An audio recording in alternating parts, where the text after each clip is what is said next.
في الموسم اللي بعد 95 96 كان ديما جمع اولمبيك البيضاوي.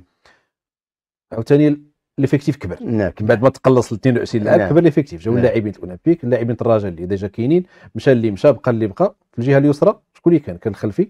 صابر وانا رغم الخلفي ما كانش كيلعب كيلعب داير ايمن، ولكن واحد كان كيستعن به شويه في الجهه كان كيستعن به، لان حقيقه كانت يعني واحد الوقت انا كنت غضبت في هذيك يعني كان واحد الوقت بدا صابر وجا صابر، واحد الوقت توعدت وكان خصني انا اللي نلعب.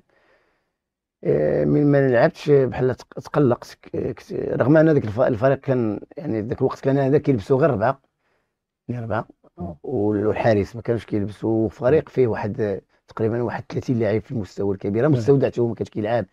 يعني بعض اللاعبين ضاعوا، وتبع اللاعبين اللي ما تعزلوش راه ضاعوا.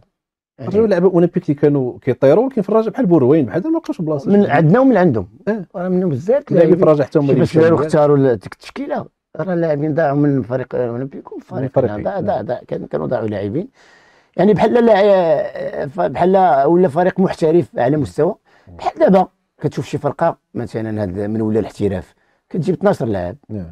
كاين اللي كيجيب انا الرجاء جاب 17 لاعب، الوداد واحد الوقت مع اكرم جابوا حتى هما شي 15، ابرون عقلتي واحد الوقت فاش كان على كاس العالم والانديه وتنافسات الفروق وصعدت الاثمنه، صعدت ولا الاحتراف. راه بحال ذاك الوقت حنا احترفنا قبل، يعني جانا واحد 11 ولا 12 لاعب جا من الاولمبيك بحال احترفنا قبل. لاعبين جاو بحال قلتي، يعني الفريق كما قلتي خدا العقود ديال اللاعبين ولا شراهم ولا بحال فريق احترف. يعني جاب لاعبين محترفين، يعني موالف كيجيب 3 4 يقدر يجيب لاعب. واخا انا ذاك كان الاحتراف، ولكن الاحتراف غير كان فقط يعني غير معنوي، ما كانش يعني ما كانش تطبيقي. يعني ما طبقت 2009 الاحتراف بالعقود. يعني ذاك الوقت كان ما كانش عقود، كنت كتورث الفرقه، كانت كتورث فهمتي. انت كما بقى فيك ما يدار عاد